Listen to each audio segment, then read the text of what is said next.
इसका 19वां लेक्चर बना रहे हैं और आज हम लोग का टॉपिक है डायोड स्पेसिफिकेशन। इसके पहले हम लोग वीआई कैरेक्टरिस्टिक पढ़ चुके थे, अच्छे से जाने डायोड का। उम्मीद है ये लास्ट लेक्चर होगा, ठीक है। पीएन जंक्शन डायोड का लास्ट लेक्चर होगा। डायोड अभी खत्म नहीं हुआ है, डायोड की पूरी फैमिली बाकी है, अभी पूरा स्पेशल पर्पस डायोड बाकी है। Zener diode, light emitting diode, photo diode, जितने भी डायोड आपके सिलेबस में है सभी को हम लोग 1 बाय 1 पढ़ेंगे। लेकिन जो मेन पीएन जंक्शन डायोड होता है जिसे हम लोग स्टडी बहुत ज़्यादा करते हैं, और क्योंकि इसी डायोड के बेस्ड पे दूसरे डायोड रहते हैं, उसकी भी वर्किंग इसी से मिलते जुलते हैं, माइनर अंतर आता है, उसको भी हम लोग आगे पढ़ेंगे। तो आज हम डायोड स्पेसिफिकेशन के बारे में बता रहे हैं। सर ये वर्ड्स स्पेसिफिकेशन का मतलब क्या होता है? तो इसको ऐसे समझने के लिए, इस वर्ड्स को समझने के लिए सबसे पहले मैं आपको बाज़ार लेके चलता हूँ। चलिए, मैं एक इलेक्ट्रिकल दुकान में गया जहाँ पर बल्ब वगैरह मिलता है। मैंने दुकान से बोला एक बल्ब दो, ठीक है। तो वो बल्ब इस तरीके से मेरे को दिया, ठीक। बल्ब जब दिया तो बल्ब के ऊपर या बल्ब के कवर में, जो कवर इसमें था किसी डब्बे में रहता है, इस डब्बे के ऊपर लिखा हुआ था 220 वोल्ट, ठीक है, 60 वाट, ठीक है, ऐसे लिखा हुआ था। तो हम दुकान वाले से पूछे ये क्या लिखा हुआ है, तो बोला ये इसका रेटिंग लिखा हुआ है। हम बोले इसका मतलब क्या होता है? तो बताया कि देखिए जब इस बल्ब को जलाइएगा, कहीं लगाइएगा तो 220 वोल्ट पे लगाइएगा, 220 वोल्ट से ज़्यादा पे लगाइएगा तो फ्यूज कर जाएगा। और ये जो है पावर खर्च करता है 60 वाट का, ठीक है। हर एक इक्विपमेंट अपना जितना काम करता है उसके अकॉर्डिंग वो पावर खर्च करता है। आयरन बहुत ज़्यादा 500 वाट का होता है, 1000 वाट का होता है, ठीक है। डिफरेंट डिवाइसेस अपना। तो ये इसका रेटिंग कहलाता है। रेटिंग, रेट बताना कि इसका दर क्या है, ये क्या बताना चाह रहा है, कितना बिजली खर्च करेगा, कितना करंट, कितना वोल्टेज लेगा। तो वैसे ही हम डायोड का स्पेसिफिकेशन बनाते हैं। ऐसा कह सकते हैं कि ये वैल्यू इसका स्पेसिफिकेशन बता रहा है, ठीक है। स्पेसिफिकेशन का मतलब आप समझ गए होंगे कि कोई भी डिवाइस कितना उसका वैल्यू, डिज़ायरेबल वैल्यू होता है जिस पे वो वर्क करता है, उसे हम लोग उसका स्पेसिफिकेशन कहते हैं, ठीक है। ये अगर आप नहीं जानेंगे तो एग्जैक्टली ये काम नहीं करवा पाएंगे कि आप कहाँ यूज कर रहे हो, कितना काम करा पाएंगे। अगर ये नहीं पता रहेगा तो गलत हो जाएगा। जैसे आप एक डिवाइस है मान के चलिए, और आपका अगर मैं ताकत नहीं पता कर पाऊंगा तो बिना ताकत पता किए अगर आपको काम दे दूंगा तो आप काम नहीं कर पाएंगे। कैसे? मान लिया कि भारती सर को ले लीजिए, और भारती सर के बारे में कि हाथ से कितना उठा पाते हैं आपको नहीं पता है। मान लो भारती सर का हाथ टूटा हुआ है, आपको दिख तो नहीं रहा है, नहीं टूटा है, ठीक है। लेकिन आपको लगा कि भारती सर हेल्दी हैं, जैसे एक नॉर्मल इंसान 20 किलो सामान उठा लेता है, भारती सर को भी 20 किलो सामान दे दो। लेकिन जैसे ही मेरे पास 20 किलो लेके आइएगा मैं उठा नहीं पाऊंगा, ठीक है। तो आपको तो लग गया अरे तो ठीक था, फिर 20 किलो क्यों नहीं उठा पाया। बाद में पता चला कि भारती सर का दाहिना हाथ कमज़ोर है, ठीक है। तो ये एग्जैक्टली स्पेसिफिकेशन को इंडिकेट करता है कि पर्टिकुलर डिवाइस किस वोल्टेज रेटिंग पे या किस करंट रेटिंग पे काम करता है, इलेक्ट्रिकल डिवाइस। तो हम लोग इतना कहानी पर न घूमें और आते हैं अब अपने मेन टॉपिक पे। कहानी क्या कहता है कि डायोड का स्पेसिफिकेशन मतलब जब कोई मैन्युफैक्चरर, देखिए हेडिंग वर्ड है मैन्युफैक्चरर का मतलब कोई कंपनी जो बनाती है उसे मैन्युफैक्चरर बोलते हैं। जब बनाती है इस डायोड को तो वो डायोड को बनाते समय लिख देती है नीचे में कि इस डायोड पे इतना करंट, इतना वोल्टेज, इतना रेटिंग देना चाहिए, दीजिएगा तो ये डायोड काम करेगा, और गलती से ज़्यादा वोल्टेज पे लगा दीजिएगा तो डिस्ट्रॉय कर जाएगा। तो हम लोग को जानना है कि डायोड बनाते समय वह कंपनी क्या क्या वैल्यू मैक्सिमम या मिनिमम वैल्यू को बताती है, बोलती है, ठीक है, इतना ही वैल्यू इसमें रहना चाहिए जिससे कि ये डैमेज नहीं हो या ख़राब नहीं हो। अगर हम वो वैल्यू जान जाएं तो पर्टिकुलर प्लेस पे उसको लगा पाएंगे, अच्छे से लगा पाएंगे, करेक्ट। पर्टिकुलर प्लेस पे उसको यूज कर लेंगे और काम भी हो जाएगा मेरा, और डैमेज भी नहीं होगा। तो यही बात आज हम लोग सीखने वाले हैं। यानी कि एक तरह से कह सकते हैं कि डायोड का स्पेसिफिकेशन डायोड का रेटिंग को बतलाता है। इस रेटिंग में डायोड के अंदर उपस्थित अलग अलग करंट होते हैं या अलग अलग वैल्यूज़ होते हैं, उसको हम लोग यहाँ पर जानेंगे। तो मैंने कुल मिलाकर के 7 अलग अलग वर्ड्स लिखे हैं जो कि मुख्यतः यूज होते हैं। इसके अलावे भी हो सकते हैं, लेकिन अभी हमारा लेवल नहीं है या हम उतना अभी काबिल नहीं हुए हैं कि हम इसके अलावे जाने। ये मैक्सिमम मैंने ढूंढा है, और भी अगर आपको मिलता है तो आप हमको बताइएगा, लेकिन मैंने 7 ढूंढे हैं। एक है फॉरवर्ड वोल्टेज ड्रॉप, मतलब फॉरवर्ड बायस में कितना वोल्टेज खर्च होता है डायोड में, ये पता करना है। Maximum forward current, forward bias में मैक्सिमम कितना करंट फ्लो करता है। एवरेज फॉरवर्ड करंट, यानी फॉरवर्ड बायस में कितना एवरेज करंट होता है। रिवर्स सैचुरेशन करंट, ये आ चुका है। रिवर्स बायस में maximum current reverse saturation current कहलाता है। पावर डिसिपेशन, कितना बिजली खर्च करता है। जंक्शन टेम्परेचर, इसके बीच के जंक्शन में कितने तापमान जनरेट होते हैं या कितना जनरेट तापमान तक ये सह सकता है। और पीक इनवर्स वोल्टेज, इसे हम लोग रिवर्स बायस में कितना वोल्टेज तक अपनी सहन शक्ति रखता है। तो मैंने एक एक लाइन में सब डिफाइन कर दिया, तो इतना से तो काम चलेगा नहीं। मैं 1 बाय 1 हर एक को एक एक करके समझाते हुए जा रहा हूँ, जो कि मैंने यहाँ पर लिखा है। 2 मैंने यहाँ पर बनाया है, एक का नाम है फॉरवर्ड वोल्टेज ड्रॉप और दूसरा नाम है मैक्सिमम फॉरवर्ड करंट। इन दोनों को समझ लेते हैं, फिर 1 बाय 1 बाकी के बारे में भी समझाऊंगा। इस चैप्टर में और भी चीज़ें हम लोग आज स्टडी करेंगे। पहला ये तो इसके बारे में सातों के बारे में स्टडी तो करेंगे ही, हम लोग आज डायोड को फिनिश करेंगे और यहाँ पर डायोड के आइडियल डायोड और प्रैक्टिकल डायोड के बारे में समझेंगे। यहाँ तक हो गया। इसके बाद हम लोग डायोड का एप्लीकेशंस के बारे में भी जानेंगे, और लास्ट जाते जाते ये जानेंगे कि डायोड में जो करंट का इक्वेशन होता है वो कितना होता है। डायोड के करंट के इक्वेशन को सिर्फ जानेंगे, क्योंकि उसका प्रूफ नहीं करना है, उसे न्यूमेरिकल बनाने सिखा दूंगा, ये भी हम लोग सीखेंगे। तो चलते हैं एक एक करके। सबसे पहला टर्म आज हम लोग पढ़ने जा रहे हैं फॉरवर्ड वोल्टेज ड्रॉप। कहता है वोल्टेज ड्रॉप, ड्रॉप मतलब खर्च होना होता है। फॉरवर्ड वोल्टेज का मतलब फॉरवर्ड बायस में कितना वोल्टेज ड्रॉप होगा ये आपको बताना है, इसे फॉरवर्ड वोल्टेज ड्रॉप कहते हैं। तो देखिए मैंने डायोड को फॉरवर्ड बायस में जोड़ रखा है, ठीक है। फॉरवर्ड बायस में जोड़ने पर जंक्शन टूटेगा, ठीक। कितना वोल्टेज पे टूटेगा, यहाँ पर का वोल्टेज, यहाँ से यहाँ तक डायोड के अंदर कितना वोल्टेज होता है। तो एक लड़का बोला सर डायोड के अंदर आप तो पढ़ाए थे, इसे बैरियर पोटेंशियल या ठीक है नी वोल्टेज भी नाम बोलते हैं। हम बोले हाँ वही चीज़ बात कर रहा हूँ। तो इसका वोल्टेज का मान देखिए क्या कहता है। सिलिकॉन के लिए अगर हम बात करें, किसके लिए बात करें, सिलिकॉन डायोड, देखिए मैंने लिखा है सिलिकॉन डायोड के लिए 0.7 से 0.9 के बीच में होता है। ये प्रैक्टिकल वैल्यू बता रहा हूँ मैं। प्रैक्टिकल वैल्यू का मतलब होता है, अब आप तो बोलिएगा सर आप तो 0.7 बोले थे तो 0.9 कैसे आ गया। मैंने बोला प्रैक्टिकल वैल्यू है का मतलब जब मैन्युफैक्चरर बनाता है तो इसमें जब यूज बनाते समय एग्जैक्ट 0.7 होगा, ये एकदम कहना गलत होगा।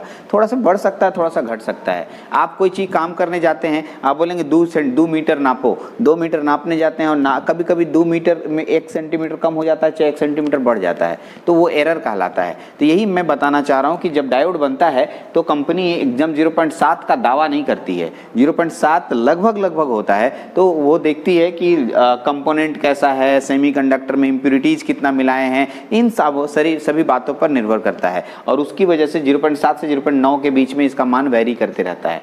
लेकिन फाइनली हम लोग एवरेज निकाल के एक याद करते हैं और एग्जाम में 0.7 को क्वेश्चन में मेजर टिक मार के आते हैं। तो इसका मान 0.7 से कहाँ तक होता है, 0.9 तक होता है। लेकिन जर्मेनियम के लिए यही मान 0.3 से 0.4 के बीच में होता है। तो यही है forward voltage drop. Forward voltage, ठीक है, फॉरवर्ड वोल्टेज ड्रॉप का मतलब खर्च होना, यहाँ से यहाँ तक के बीच में फॉरवर्ड वोल्टेज ड्रॉप खर्च हो रहा है, ठीक है। तो आपको पता है it is anode to cathode voltage, anode से कैथोड के बीच का वोल्टेज होगा, measured across a forward bias diode. Diode को जब फॉरवर्ड बायस में जोड़े रहेंगे उस समय डायोड के सामने में जो वोल्टेज होगा उसे फॉरवर्ड वोल्टेज ड्रॉप कहेंगे, ठीक है। और इसका मान मैंने लिख रखा है जो कि इतना रहना चाहिए, ठीक है। यानी कि आप कोई डायोड देगा तो आप आराम से बता सकेंगे कि अच्छा इसका मान इतना होता है। मैक्सिमम फॉरवर्ड करंट, ठीक है।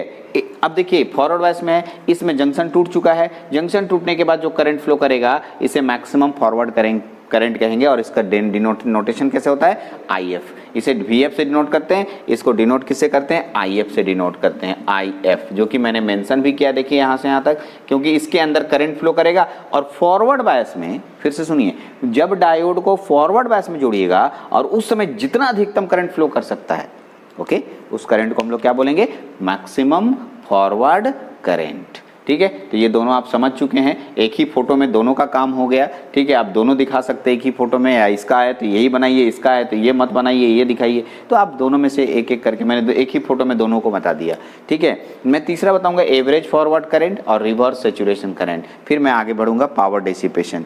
चलिए तब तक आप इसको नोट कर सकते हैं। तो हमारे पास दो टर्म और आ गया, average forward current, reverse saturation current और मैक्सिमम पावर डिसिपेशन। देख लीजिए, average forward current, reverse saturation current और पावर डिसिपेशन, ये तीनों को समझते हैं। तो एवरेज का मतलब समझते हैं औसत निकालना। एक्चुअली में जब हम एसी सप्लाई देंगे डायोड में, अब नया बात सुन लिए, किसी डायोड में क्या देंगे, एसी सप्लाई, तो एसी जो है बढ़ते घटते रहेगा, ठीक है। आप सोच रहे होंगे कि सर डायोड में एसी भी दिया जाता है, तो हाँ देंगे। जस्ट इसके बाद का जो चैप्टर हम लोग स्टार्ट करेंगे, ठीक है, रेक्टिफायर नाम का टॉपिक, उसमें मैं एसी से डायोड को एसी से चला के दिखाऊंगा। उस समय करंट बढ़ते घटते रहेगा, तो आप एवरेज करंट निकालेंगे, कभी बढ़ेगा कभी घटेगा। इसको ऐसे समझिए, एवरेज क्यों निकालते हैं। यदि आपके पास आपके पापा आपको पॉकेट मनी देते होंगे, मतलब खर्च करने के लिए, आज 1 रुपया दिए, कल 2 रुपया दिए, परसों 3 रुपया दिए, उसके एक दिन 4 रुपया दिए, फिर 3 रुपया दिए, तो हर दिन बढ़ घट रहा है, ठीक है। पैसा आपको किसी दिन कम किसी दिन ज़्यादा मिलता है। तो आपसे हम अगर पूछेंगे कि पापा आपको पर डे कितना रुपया देते हैं, तो आप कौन सी वैल्यू को बताएंगे, ठीक है। तो यहाँ पर आप बोलेंगे सर कहाँ, ऐसे कैसे बता देंगे, अलग अलग दिन देते हैं। तो आप एवरेज निकाल लो, तो बोलोगे अच्छा लगभग लोगों को हर दिन हमको इतना रुपया मिल जाता है। दूसरा एग्जाम्पल दे रहा हूँ, एवरेज का मतलब दूसरा एग्जाम्पल दे रहा हूँ, कहाँ क्यों एवरेज निकालते हैं उसका एग्जाम्पल दे रहा हूँ। सचिन तेंदुलकर एक मैच में 1 रन बनाता है, दूसरे में 2 रन, तीसरे में 3 रन, चौथे में 4 रन, पाँचवें में सेंचुरी, छठे में डबल सेंचुरी। तो अब आप बताइए, 7 मैच 8 मैच खेल लिया, ठीक है। अब वो बोलेंगे सचिन तेंदुलकर एक मैच में कितना रन बनाता है, तो आप कोई 0 रन वाला तो बोलिएगा नहीं कि या डबल सेंचुरी वाला बोलिएगा नहीं, आप क्या बोलिएगा, इस सब का एवरेज निकाल दो। एवरेज निकाल के बता दो लगभग एक मैच में सचिन तेंदुलकर इतना मैच रन बनाता है। तो कभी भी जब कोई वैल्यू अप्स एंड डाउन्स होता है तो हम लोग को एवरेज निकालने की ज़रूरत पड़ती है, और यही बात यहाँ पर भी होता है। जब डायोड को हम एसी से जोड़ेंगे तो उस समय करंट्स बढ़ेगा घटेगा, और उस समय हमको एवरेज की ज़रूरत पड़ेगी। तो इसका कोई एग्जैक्ट वैल्यू नहीं है, ठीक है, कि हम इसका इतना वैल्यू दे दें कि हाँ, लेकिन ये बोला कि अगर मेरे पास जो करंट होगा बढ़ेगा घटेगा, उस केस में हम उसका एवरेज निकाल के दे दें, that's name is average current, average forward current. और रिवर्स इसलिए नहीं क्योंकि डायोड रिवर्स बैस में काम करता ही नहीं है, डायोड हमेशा फॉरवर्ड बैस में काम करता है।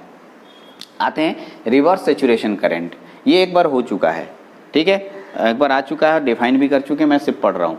When diode is connected in reverse bias mode, when diode is connected in reverse bias mode, इसका मतलब reverse saturation current reverse bias में होता है। इस शब्द से पकड़ लीजिए, ये फॉरवर्ड है, इसका मतलब फॉरवर्ड बैस होगा, रिवर्स मतलब रिवर्स बैस होगा।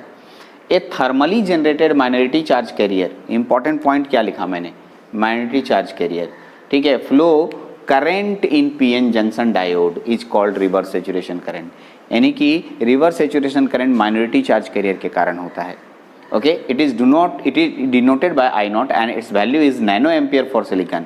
सिलिकॉन के लिए नैनो एम्पियर होता है और माइक्रो एम्पियर जर्मेनियम के लिए। अगर मैं दोनों में पूछूं बड़ा कौन है, तो ये नोट एग्जाम में क्वेश्चन आता है कि लीकेज करंट या रिवर्स सैचुरेशन करंट, इसका दूसरा नाम लीकेज करंट भी लिखे थे, किस में ज़्यादा होता है, तो जर्मेनियम में लीकेज करंट ज़्यादा होता है, ठीक है। एक और इम्पॉर्टेंट पॉइंट बताता हूँ,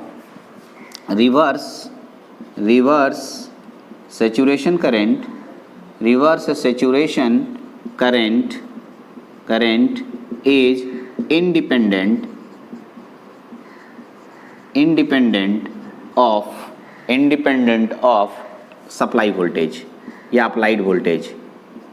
सप्लाई वोल्टेज कहने का मतलब समझ रहे होंगे, सप्लाई वोल्टेज कहने का मतलब जैसे आप जब डायोड को जोड़ते हैं तो नीचे में एक बैटरी जोड़ते हैं, वो सप्लाई वोल्टेज होता है। इंडिपेंडेंट, ठीक है, उससे स्वतंत्र है, ठीक है, डिपेंडेंट नहीं है कि वोल्टेज बढ़ाएंगे तो लीकेज करंट बढ़ेगा घटेगा, ऐसा नहीं। ये किस पर डिपेंड करता है, दिस करंट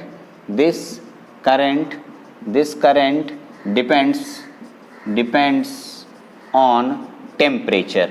किस पर निर्भर करता है, टेम्परेचर पर निर्भर करता है। टेम्परेचर बढ़ेगा, लिख देता हूँ, टेम्परेचर को यदि आप बढ़ाएंगे तो रिवर्स सैचुरेशन करंट बढ़ेगा, ठीक है। आगे देख लीजिए, टेम्परेचर को अगर डाउन करेंगे तो रिवर्स सैचुरेशन करंट भी डाउन होगा।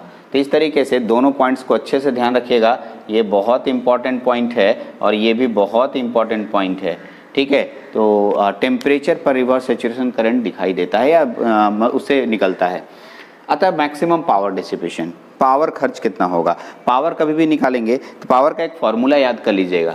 पावर बराबर होता है वोल्टेज गुना करंट। क्या होता है? वोल्टेज गुना करंट, ठीक है, जो कि 10 क्लास में आप पढ़ के आए हैं।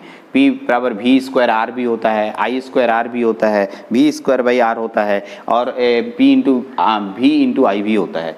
तो हम लोग पावर निकालने के लिए फॉरवर्ड वोल्टेज, जितना वोल्टेज हम देंगे और जितना करंट फ्लो करेगा दोनों को गुना कर देंगे, ठीक है, उससे पावर खर्च कहेंगे। तो रिवर्स बायस में पावर डिसिपेशन नहीं होता है, नहीं होगा, क्योंकि उसमें करंट कहाँ फ्लो करता है। तो ये तो हो रहा है सर, तो इतना छोटा होता है कि इतना छोटा से पावर ही खर्च इतना मिनिमम होगा कि छोड़ दो, हटाओ, ठीक है। इसलिए दोनों का हम लोग मल्टीप्लिकेशन करेंगे और फॉरवर्ड बायस में पावर डिसिपेशन निकालेंगे। कहता है कि ये पावर डिसिपेशन ध्यान रखना है कि डैमेज, डायोड के डैमेज होने से पहले जो उसका मैक्सिमम पावर खर्च करेगा, defined as the maximum power diode can dissipate without getting damaged.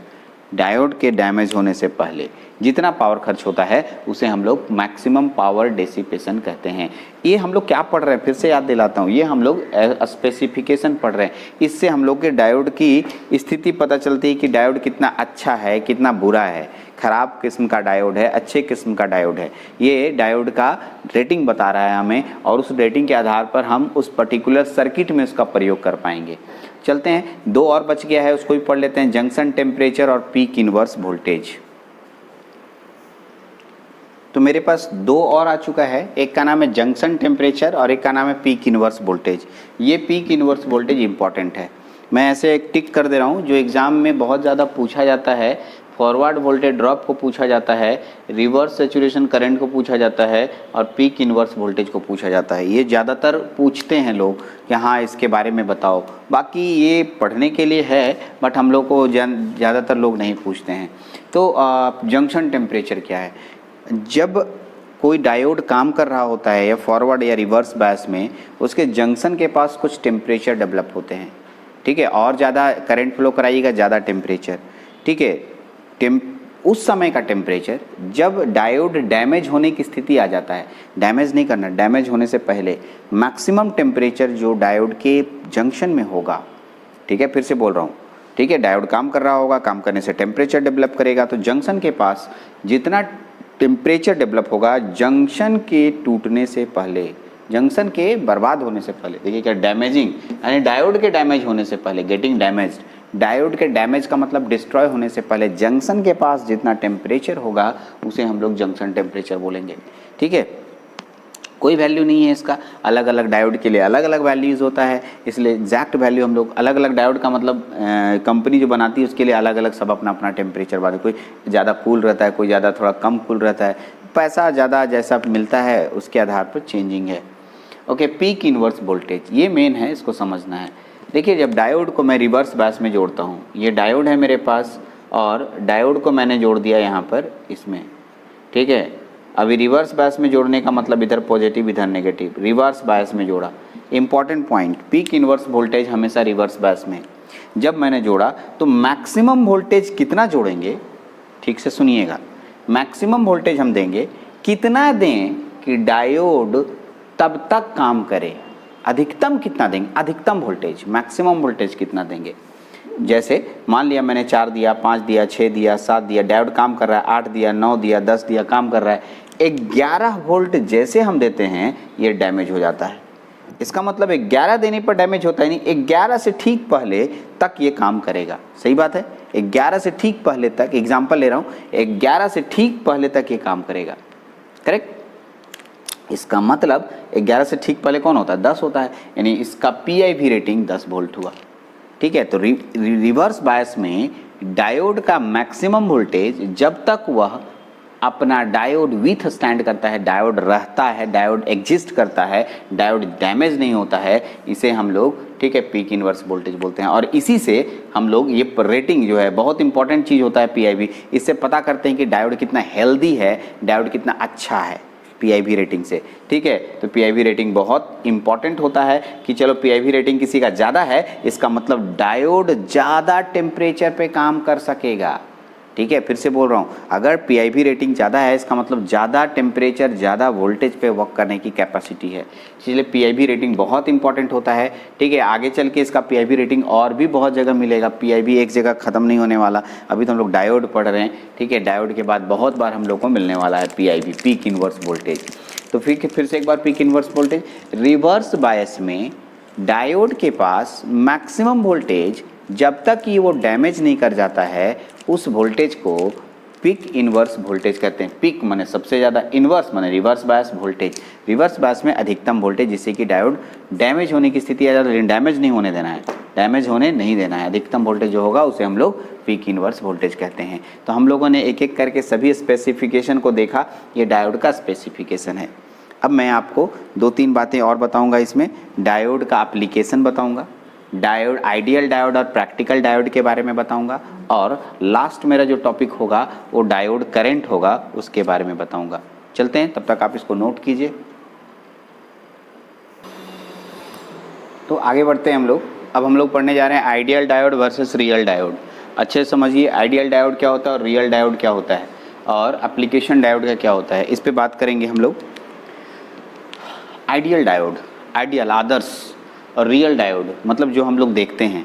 Sir दोनों अलग अलग डायोड है, तो हाँ दोनों अलग अलग डायोड है। पहला कि आइडियल डायोड क्या होता है, जैसे हम लोग कोई चीज़ आइडियल स्थिति में, जब भी हम लोग कोई काम करते हैं वो आइडियल स्थिति में वर्क करते हैं। प्रैक्टिकली दुनिया हम लोगों के लिए अलग है। जैसे मैं एक एग्जांपल देता हूँ आइडियल केस में, ठीक है। मान लीजिए मेरे को यहाँ से कहीं जाना है, पटना जाना है, रांची जाना है, तो मैं क्या क्या बोलूँगा, ठीक है, घड़ी देखूँगा, टाइम, ठीक है, अभी 8 बज रहा है, यहाँ से निकलूँगा, ऑटो पकड़ूँगा, ऑटो में 15 मिनट लगेंगे, स्टेशन पहुँचूँगा, स्टेशन पे गाड़ी पकड़ूँगा, और गाड़ी 9 बजे तक पकड़ूँगा, और मैं रांची 8 घंटे का रास्ता है, 10 बजे तक, शाम में 5 बजे, सुबह में 5 बजे तक पहुँच जाऊँगा। अपने अपने अनुसार से टाइमिंग सेट कर लिया, ये आइडियल स्थिति कहलाया। लेकिन जब आप निकलिएगा, प्रैक्टिकल दुनिया में आगे बढ़िएगा, तब पता चलेगा कि एग्जैक्टली टाइम तो दूसरा लग गया, टाइम थोड़ा बढ़ गया या थोड़ा घट गया, बहुत ज़्यादा माने चेंजिंग नहीं आया। आप 5 बजे की जगह 4:30 बजे भी पहुंच गए, या ऐसा भी हो सकता है कि 5:30 बजे पहुंचे, टाइमिंग में थोड़ा फ़र्क आ गया। तो आपने 2 बातें देखी, एक आपने मुंह से बोला जो आइडियल स्थिति थी कि आपने सोचा ऐसे ऐसे होगा, और एक प्रैक्टिकल किया। तो ये बात मैं आपको बताने जा रहा हूँ। आइडियल डायोड में, मैं कॉपी किताब में जो हम लोग बनाते हैं वो आइडियल डायोड है, उसके अंदर के प्रतिरोध, उसके अंदर के करंट में कुछ चेंजिंग, उसको कुछ भी मेजर नहीं करते हम लोग, उसको मानते ही नहीं हैं।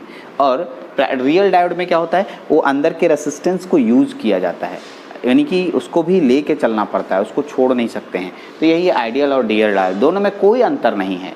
कोई अंतर नहीं है तो फिर पढ़ा क्यों रहे हैं सर? अंतर ये है, समझने का फेर है, ठीक है। यानी कि आइडियल डायोड मतलब इसके अंदर कुछ भी थोड़ी मोड़ी जो प्रॉब्लम्स है, रेसिस्टेंस का, करंट ड्रॉप होने का, वोल्टेज खर्च होने का, वो सब खत्म हो जाएगा। और इसमें ठीक है एकदम एग्जैक्टली जो वैल्यू इसका लिया जाता है वही लेंगे हम लोग, ठीक है। इसमें पहला जो आपके पास है उसका नाम है फॉरवर्ड रेसिस्टेंस। आपको मालूम है जब मैं डायोड को फॉरवर्ड बायस में जोड़ता हूँ तो डायोड का रेसिस्टेंस धीरे धीरे घटते जीरो हो जाता है। यानी आइडियल स्थिति में इसका ओम 0 ओम लेंगे, लेकिन मान के चलेंगे कि नहीं रेसिस्टेंस होता है, ठीक है, नहीं रेसिस्टेंस होता है। और रियल डायोड में एग्जैक्टली रियल डायोड जब हम लोग प्रैक्टिकल करने जाएंगे तो वहाँ पर कुछ ना कुछ मिलेगा, तो हम लोग उसको फ्यू ओम बोलेंगे। फ्यू ओम मतलब कुछ ओम, ठीक है, कुछ ओम रहेगा उसके पास, ठीक है, कुछ ओम रहेगा, 0 ओम और फ्यू ओम। रिवर्स रेसिस्टेंस की बात करें तो रिवर्स बायस में बहुत ज़्यादा रेसिस्टेंस होता है, क्योंकि रिवर्स बायस में जंक्शन टूटता नहीं है, जंक्शन बड़ा होता है, तो रेसिस्टेंस बहुत ज़्यादा होता है। और इसमें जो मान होता है हम लोग इन्फिनिटी लेके चलते हैं, बोलते हैं कि अनंत, बहुत ज़्यादा होगा। बहुत ज़्यादा मतलब कितना, कुछ नहीं पता। आइडियल स्थिति में बहुत ज़्यादा का मतलब इन्फिनिटी होता है, लेकिन इसका जो मान होता है इसमें होता है फ्यू 100 किलो ओम में होता है। मान लो 100 kilo ohm, 200 kilo ohm, 300 kilo ohm, इतना ज़्यादा रेसिस्टेंस इसमें होता है जो कि करंट फ्लो करने नहीं देता है। कट इन वोल्टेज, यहाँ पर कट इन वोल्टेज 0 समझा जाता है, ठीक है। आइडियल स्थिति में 0 वोल्ट मतलब नहीं भाई, कोई कट इन वोल्टेज नहीं होगा, हम डायरेक्ट करंट फ्लो करेगा फॉरवर्ड बायस में, ठीक है। लेकिन इसका मान 0.7 वोल्ट फॉर सिलिकॉन लेते हैं और 0.3 वोल्ट फॉर जर्मेनियम लेते हैं, ये आपको याद कराए थे हम, ठीक है। रिवर्स सेचुरेशन करंट, जो कि रिवर्स बैस में करंट फ्लो करता है, रिवर्स सेचुरेशन करंट, ठीक है। रिवर्स सेचुरेशन करंट इसमें जीरो होता है, नहीं एकदम बोलेंगे चलो रिवर्स बैस में जोड़े नहीं करंट फ्लो करे, नहीं फ्लो करे, कोई करंट फ्लो नहीं करेगा। लेकिन इसमें होता है सर माइनर करंट होता है, और आपको बताए थे, ठीक है, milliampere, sorry microampere for, ठीक है, फॉर किसके लिए, जर्मेनियम के लिए, और नैनो एम्पियर फॉर सिलिकॉन के लिए, आपको याद रखना होगा। Equivalent circuit in the forward bias में आइडियल डायोड स्विच की तरह वर्क करता है। जब फॉरवर्ड बायस में जोड़िएगा तो यह क्लोज स्विच में क्लोज स्विच, ठीक है, और रिवर्स बायस में ओपन स्विच की तरह काम कराना है। ओपन स्विच समझते हैं आप लोग, ठीक है, स्विच की तरह काम करेगा। लेकिन यहाँ पर जब इसकी दुनिया में आएंगे तो यहाँ पर ध्यान से सुनेंगे, ये डायोड रहने देना है और साथ में आपको बैटरी बना देना है, इधर प्लस इधर माइनस, और उसके साथ एक रेसिस्टेंस देना है, ठीक है। आइए रिवर्स बैस में, फॉरवर्ड बैस में देखिए डायोड ऐसे रहेगा, साथ में बैटरी भी बनेगा, जितना वोल्टेज का इसका मान होगा, जैसे 0.7 वोल्ट या 0.3 वोल्ट देना है, और साथ में रेसिस्टेंस भी देना है, ये भी देंगे आप। और आइए रिवर्स बैस में तो काम ही नहीं करता है, तो हाई रेसिस्टेंस खाली शो कर देना है वहाँ पर, बस बहुत ज़्यादा resistance, 100 kilo ohm 200 kilo ohm का रेसिस्टेंस होता है, वो रेसिस्टेंस खाली शो कर देना है, ठीक है। तो अब आपके पास आइडियल डायोड और रियल डायोड के बीच में अंतर भी लिखने के लिए कभी आ सकता है आपके पास, ये आप देख लेंगे। कहाँ कहाँ एप्लीकेशन होता है इसका, यूज स्विच में होता है, इसका यूज क्लिपिंग एंड क्लैंपिंग में होता है, इसका यूज रेक्टिफायर में होता है, इसका यूज वोल्टेज मल्टीप्लायर में होता है, इसका यूज इलेक्ट्रॉनिक्स कम्युनिकेशन सिस्टम में होता है। तो मैं आपको सब तो नहीं समझाऊंगा, मैं किसको किसको समझाऊंगा बता रहा हूँ, इसको थोड़ा समझाऊंगा और इसको समझाऊंगा। तो आप बोले ये तीनों क्यों नहीं समझाएंगे, इसलिए क्योंकि अभी आप तीनों को मैं डिटेल समझाऊंगा नहीं, डिटेल पढ़ाऊंगा। डिटेल कब पढ़ाऊंगा, तो सर आने वाले क्लासेस में मैं स्विच के बारे में भी बताऊंगा, ठीक है। मैं क्लिपिंग और क्लैंपिंग भी इसी सेमेस्टर के सिलेबस में है, और रेक्टिफायर भी इसी सेमेस्टर के सिलेबस में है। तो अभी आप पढ़ लीजिए, खाली नाम जान लीजिए कि डायोड का यूज़ यहाँ होता है, कैसे होता है, ये तीनों के तीनों को मैं सिलेबस में इन्हीं की क्लास में समझाऊंगा अच्छे से सर्किट बनाकर। लेकिन ये हमारे पास सिर्फ नाम याद रखना, वोल्टेज मल्टीप्लायर का मतलब जितना वोल्टेज है उसको और डबल करना, ट्रिपल करना, 4 गुना करना का काम ये अब डायोड करता है। इलेक्ट्रॉनिक्स कम्युनिकेशन सिस्टम, जैसे मैं बोल रहा हूँ यहाँ से, और मेरा ये देखिए माइक लगा है, मोबाइल है, और यहाँ से पहुँच जाएगा आपके पास, ठीक है, तो इसे कहते हैं कम्युनिकेशन सिस्टम। ऐसे सिस्टमों में भी डायोड का प्रयोग होता है, तो इसको सीधे इलेक्ट्रॉनिक्स कम्युनिकेशन सिस्टम बोलते हैं। फिलहाल इसका उपयोग, इसका काम ज़्यादातर इलेक्ट्रॉनिक्स वाले ज़्यादा करते हैं, ठीक है। तो ये इलेक्ट्रॉनिक सिस्टम में मिलता है, आगे चल के वो लोग पढ़ेंगे, ठीक है, आपको भी मिल जाएगा। अब अगले सेमेस्टर में फिर से एक इलेक्ट्रॉनिक सब्जेक्ट है, उसमें ये बात आ जाएगा कि डायोड का यूज़ कैसे कम्युनिकेशन सिस्टम में हो रहा है, ठीक है। तो ये आपके पास एप्लीकेशन ऑफ डायोड हुआ, ठीक है। और भी एप्लीकेशंस होते हैं, लेकिन वो हमारे लेवल का नहीं है, इसलिए मैंने 5 एप्लीकेशंस लिखे, 5 को अच्छे से याद कीजिए, जिसमें 3 एप्लीकेशंस डिटेल मैं क्लास में बताऊंगा आने वाले समय में, ठीक है। तो इस वीडियो में इतने ही रखेंगे हम लोग, और अगले वीडियो में हम लोग यहाँ पर ऑफिशियली मैं ऐसा कह सकता हूँ कि डायोड फिनिश्ड हो गया, लेकिन डायोड से रिलेटेड कुछ क्वेश्चंस रह गए।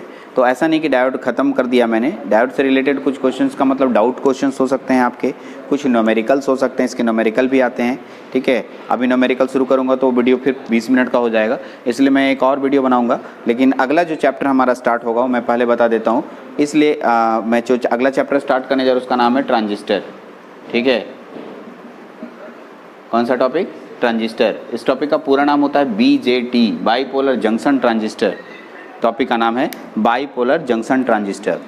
तो बाईपोलर जंक्शन ट्रांजिस्टर इसलिए स्टार्ट कर रहा हूँ क्योंकि ये इलेक्ट्रॉनिक्स वाले को एक चैप्टर पढ़ना है, एक सब्जेक्ट पढ़ना है एनालॉग, उनमें इसका ज़रूरत पड़ेगा, ये पहला बात हुआ। दूसरा, ठीक है, कि BJT भी आपको भी पढ़ना है, लेकिन इसके पहले डायोड्स और स्पेशल पर्पस डायोड पढ़ने थे, वो भी हम लोग पढ़ लेंगे। लेकिन BJT को कुछ पढ़ने के बाद हम लोग डायोड को, BJT को कुछ दूर ले जाकर फिर हम लोग डायोड के पास आ जाएंगे। उन लोगों का काम हो जाएगा, आप लोग का भी। और ऐसा नहीं कि BJT अब डायोड नहीं ख़त्म हुआ तो डायोड मतलब और भी स्पेशल पर्पस डायोड नहीं ख़त्म किया तो BJT खत्म नहीं होगा। कंटिन्यू चलते रहिए, फिर स्पेशल पर्पस डायोड बाद में हम लोग स्टडी करेंगे, क्योंकि आपका सिलेबस भी डायोड को 2-3 जगह दे दिया है सिलेबस में, तो मेरे अनुसार छोड़ दीजिए। तो अगला क्लास जो होगा वो BJT का होगा। हम लोग PN जंक्शन डायोड फिनिश्ड किए हैं, स्पेशल पर्पस डायोड, ठीक है, ओके। इस वीडियो में इतने ही रखते हैं, ठीक है। नेक्स्ट वीडियो में ट्रांजिस्टर हम लोग यूज़ करेंगे। Thank you very much.